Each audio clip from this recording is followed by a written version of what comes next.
Vamos a darle el uso de la palabra a Miguel Alonso Raya, exdiputado federal de la 52 legislatura, 62ª legislatura, para que él modere nuestra mesa y haga los comentarios pertinentes.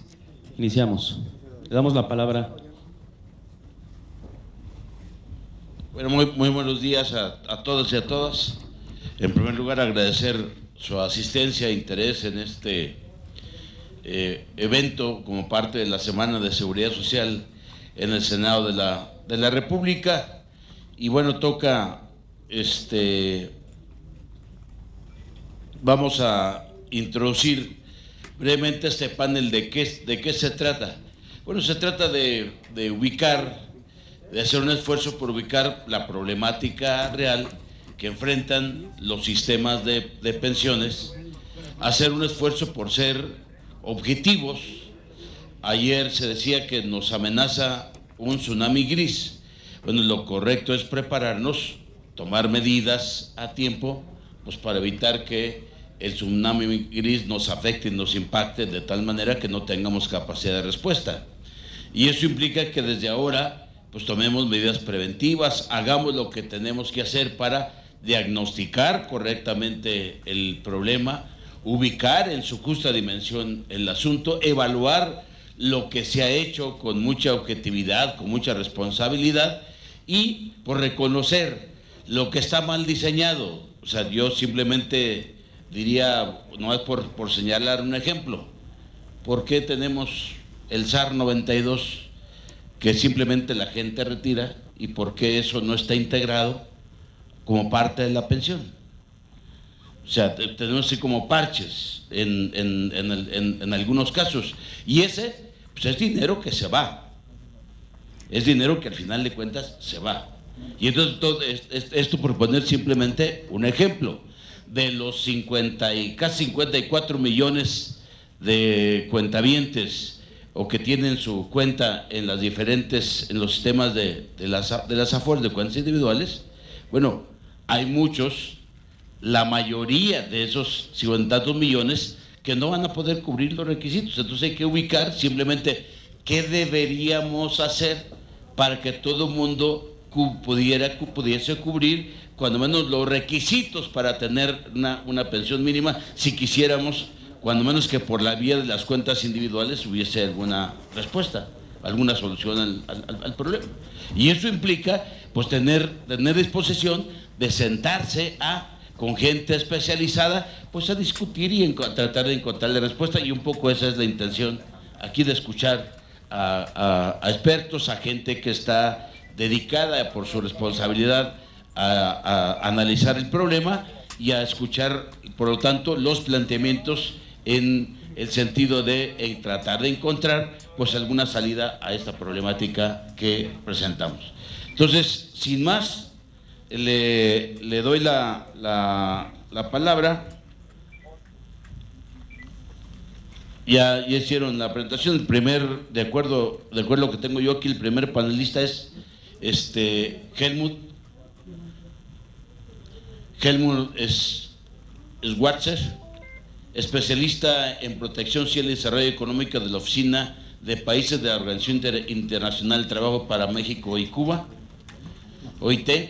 Ha desempeñado anteriormente las funciones de especialista principal en seguridad social para las Américas del Departamento de Protección Social de la OIT en Ginebra durante 5 años, subsecretario nacional de Ingresos de Ciudadanía del Ministerio de Desarrollo Social en Brasil durante 1 año y subsecretario nacional de Previsión Social del Ministerio de Previsión Social de Brasil durante 7 años. Es economista con formación por las Universidades Federal de Paraná, Curitiba, Brasil, y Libre de Berlín, Alemania. Ha sido también investigador en el tema de seguridad social del Instituto de Pesquisa Económica Aplicada del Ministerio de Planificación y Presupuesto de Brasil durante 5 años. Le damos la bienvenida y le damos la palabra a Helmut. ¿Qué es? Donde tú quieras. Sentado, como quieras.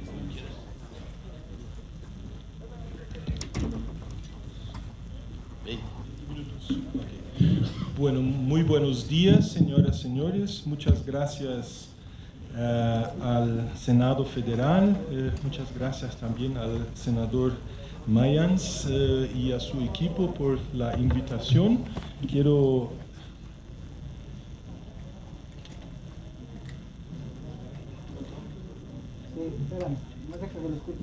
Bueno, al saludar al senador Fernando Mayans, me gustaría también que todos se sintieran saludados, todas autoridades y todos especialistas que acá se encuentran. Yo he recién llegado este mes a la Ciudad de México como especialista en protección social en la Oficina Internacional del Trabajo. Este puesto ha sido creado en la Oficina Internacional del Trabajo exactamente por comprender que acá en la Ciudad de México, exactamente por comprender la importancia del tema de la protección social y de la seguridad social en un país tan grande y tan relevante también geoestratégicamente como es México. Desde acá, desde México, también vamos a apoyar y cubrir a los países de habla española en Centroamérica. Entonces, este es, digamos, el diseño de las tareas, el portafolio de mis tareas, pero claro, con un foco importante sobre la relación con las instituciones de México. Entonces, esta también es la primera oportunidad en la que puedo hablar públicamente. Entonces, también es un gran honor para mí hablar en un momento tan importante en la Semana de Seguridad Social. Espero que comprendan que todavía no me he apropiado de todos los detalles de lo que es el sistema de seguridad social de México, por lo tanto no voy en la ponencia, no voy a arriesgarme de hablar sobre los detalles de la seguridad social de México, pero más bien comentar desde la OIT algunos temas de principios que promovemos, de principios que priorizamos en la OIT, como hemos visto, digamos, el desarrollo más bien general de las reformas de pensiones en el mundo y concluir con una mención a una conferencia que tuvimos, a la Conferencia Internacional del Trabajo del 2013, donde se discutió cómo los países deben o cómo los países podrían enfrentar los temas de transición demográfica y sus impactos sobre mercados laborales y sistemas de protección social. Y por eso también, antes de entrar en los detalles de la ponencia, quizás sería interesante explicar que la OIT tiene, diferentemente de otras organizaciones internacionales del sistema de las Naciones Unidas, tiene esta composición tripartita. Entonces son los trabajadores, los empleadores y los gobiernos, son nuestros mandantes. Y tenemos en la OIT todos los años, usualmente en las 3 primeras semanas del mes de junio, una conferencia donde se encuentran los representantes de estos 3 mandantes tripartitos de todos los países del mundo. Esta es la Conferencia Internacional del Trabajo. Hay una agenda de discusiones y las conclusiones de estas discusiones sirven de referencia para los trabajos de la institución. O sea, lo que yo hablo acá no es algo que viene de mi cabeza, de mi pensamiento, pero es algo que tiene que estar siempre referenciado por las discusiones de nuestros mandantes tripartitas. Entonces, por favor, ¿quién maneja PowerPoint? Sí, ok. Exactamente. Entonces, esto es lo que nuestros mandantes tripartitos nos han dicho en una conferencia, la conferencia del 2001, de que la OIT no promueve un modelo específico de sistema de seguridad social. Entonces, los detalles, el diseño específico de los sistemas de seguridad social tienen que exactamente ser definidos por los actores sociales y los gobiernos por medio de sus procesos democráticos y por medio del diálogo social en los respectivos países. Lo que sí la OIT promueve son principios básicos, son normas internacionales del trabajo, son estándares mínimos que sistemas de seguridad social y también políticas laborales tienen que cumplir, ¿no? La próxima. La OIT ha tenido a lo largo de este siglo, ¿no? De los años que vienen de este siglo, 4 conferencias internacionales del trabajo en las que nuestros mandantes se han pronunciado sobre el tema de la seguridad social. Entonces, el 2001 fue una conferencia donde se generó un documento que se llama de seguridad social, un nuevo consenso, que es, digamos, en aquel entonces, ustedes probablemente se acuerdan, muchos de ustedes, que existía en los años 90 esta discusión, ¿no? Esta polarización entre organizaciones internacionales y también entre líneas de pensamiento sobre privatización, sí o no, sistemas públicos, sí o no. Y lo que los mandantes tripartitos han discutido ahí es exactamente lo que a nosotros nos importa, es que los sistemas de seguridad social entreguen, ¿no? Resultados concretos, entreguen protección social para nuestros asegurados, para los ciudadanos. Luego, el 2011, 12 y 13, entonces hubo un ciclo muy intenso de discusiones y que ha generado la recomendación número 202 en el 2012 sobre pisos de protección social y estrategias de extensión de la protección social. Entonces, un conjunto de recomendaciones sobre cómo los países deben buscar la universalización de cobertura. Próxima. La OIT tiene algunas normas, anterior. La OIT tiene algunas normas clave en el área de pensiones por vejez.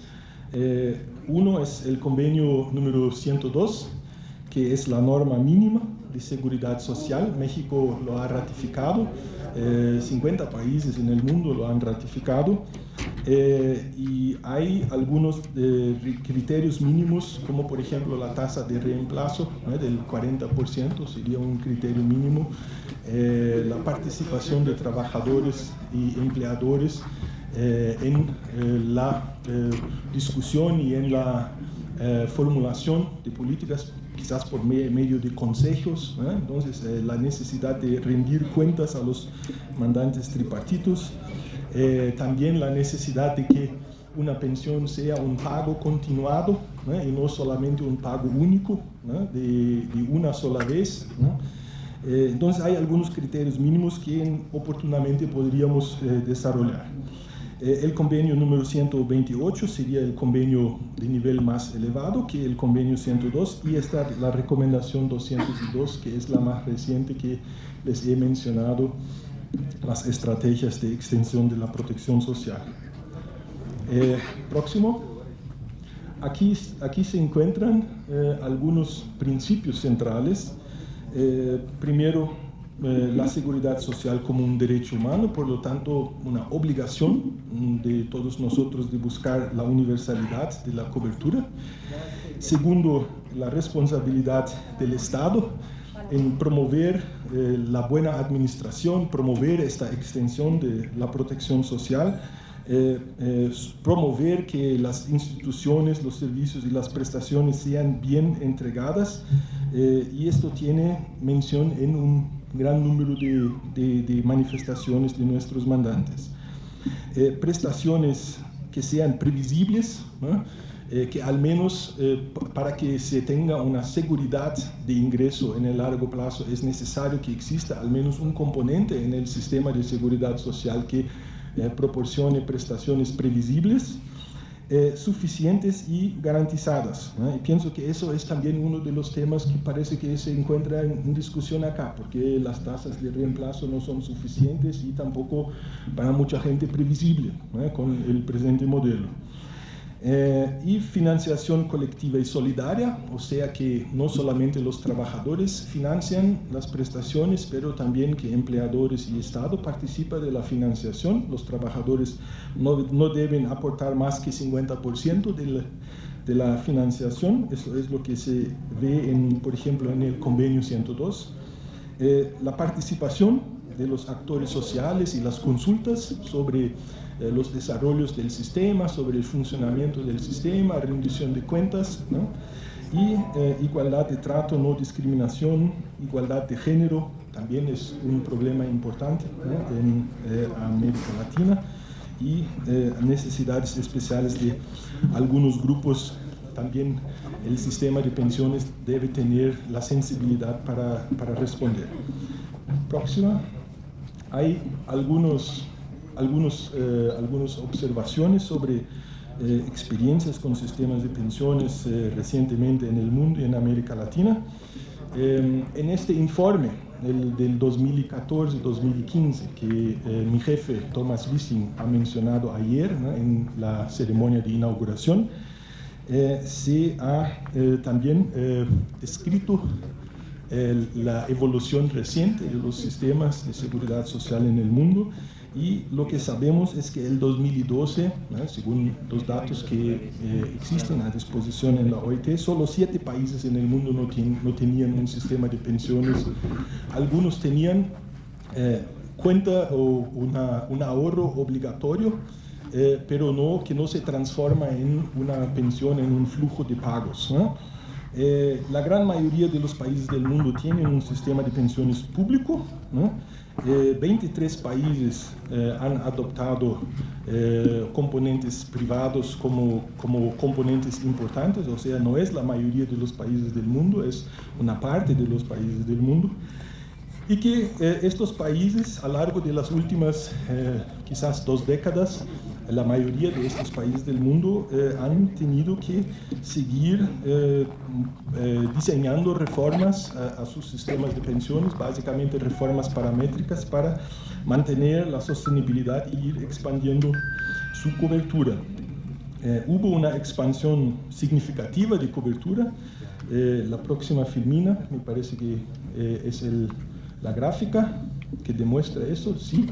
Hubo una expansión significativa de cobertura. Los países que están por encima de la diagonal han aumentado del 2000 hacia el 2010 su nivel de cobertura, por lo tanto es la gran mayoría de los países del mundo han aumentado la cobertura de pensiones. Algunos países de modo bastante importante, significativo. Eso lo podemos ver en la próxima filmina. Con base, esta es la parte más oscura de las barras en los países en desarrollo, es la expansión de cobertura que hubo basado sobre pensiones no contributivas. Acá México también ha introducido pensiones no contributivas, ha cambiado, ¿no?, sus reglas recientemente.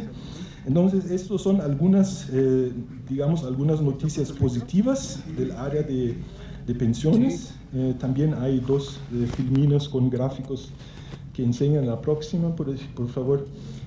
Demuestra que hay una relación, una correlación entre seguridad social y concentración de ingresos, ¿no? Entonces, lo más que se tenga de protección social, lo menos la concentración de ingresos. Claro, hay algunos regímenes que tratan de crear privilegios, entonces estos regímenes usualmente aumentan la concentración de ingresos, pero no es el caso de los regímenes generales de seguridad social. Entonces, los regímenes que cubren a los trabajadores de modo más universal.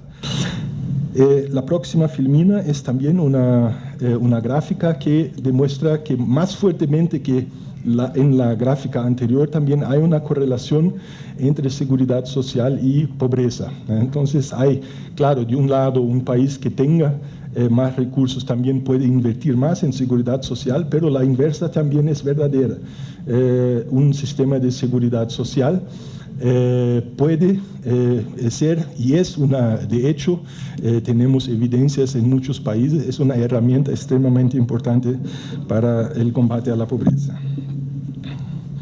En América Latina, la próxima filmina, quizás no voy a entrar en detalles para el caso de América Latina porque me va a hacer falta el tiempo, pero de todo modo los niveles de desprotección, de pobreza y de desigualdad han disminuido en los últimos 15 años, pero siguen todavía bastante importantes. En algunos países han disminuido un poco más, en otros han rezagado. Y de todo modo, en prácticamente todos los países, la informalidad sigue como un desafío clave para aumentar la protección social. Es necesario tener más coordinación entre los sistemas de protección social. Es digamos, una herencia que tenemos histórica en América Latina de fragmentación de nuestros regímenes. Entonces es necesario hacer una convergencia de las reglas entre los distintos subsistemas. Pocos países en América Latina tienen protección para el caso del desempleo. Eso es cada vez más importante, ¿no? Nosotros lo vemos por los ciclos económicos que hemos pasado en los años recientes, el impacto sobre mercados laborales.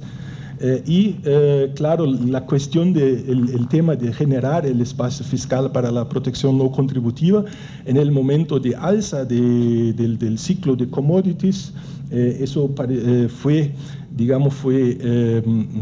menos difícil. En este momento tenemos, todos los países en América Latina mantienen una disciplina fiscal más estrecha, más dura, por lo tanto es un tema más difícil, ¿no? Tener un espacio fiscal, pero es importante negociar este espacio fiscal y que, digamos, políticamente exista el consenso sobre la importancia de tener programas de protección social para proteger a las personas más vulnerables y que no tienen la capacidad de hacer sus propias contribuciones. Si me permiten, voy a saltar algunas filminas. Por favor, 1, 2, 3, 4, 5, 6. Próxima. Sí. Las filminas que he saltado son algunos datos sobre cobertura de los sistemas de seguridad social en América Latina que han sido publicados en aquel documento que estaba mencionado. Un fenómeno importante en América Latina y también para México es que hay un ciclo de reformas en los sistemas de pensiones.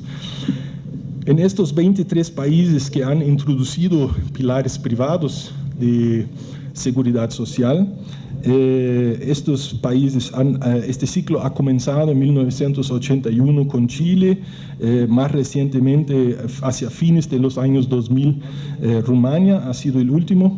Se trata de 23 países y entre estos también México a mediados de los años 90. Estos países, en prácticamente la mitad de estos países, en Europa Oriental y en algunos países de América Latina, hubo reformas que no necesariamente han revertido el sistema, pero han adaptado. En algunos países han adaptado, en otros países se ha hecho una reversión de la reforma anterior, por distintas razones, y las vamos a ver. Próximo. Entonces esto es un modelo. Yo he utilizado las categorías del profesor Carmelo Mesalago, que quizás muchos de ustedes conozcan. Es un profesor especialista en seguridad social que ha clasificado las reformas en América Latina, y podemos también aplicar la misma tipología al resto del mundo, en reformas que sustituyen el sistema público por un sistema privado. Como es el caso de México, el pilar público, ¿no?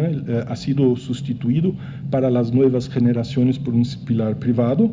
Para la generación de transición hay la opción entre la regla del sistema privado o la regla del sistema anterior al momento de jubilarse. Hay otros países que han introducido un modelo paralelo donde el sistema privado compite con el sistema público por los afiliados. Hay países que han introducido un modelo mixto donde el pilar privado es complementario al sistema público, y hay países que han mantenido sus sistemas de seguros sociales y hecho las reformas paramétricas. Próximo.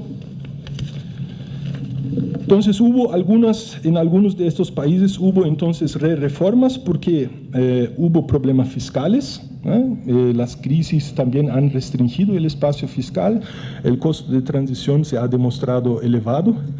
eso también ha sido hecho esas reformas porque, por ejemplo, los resultados sociales, en muchos casos no se han entregado. Por ejemplo, la tasa de cobertura, el nivel, la proporción de la población cubierta no se ha elevado en la mayoría de estos países.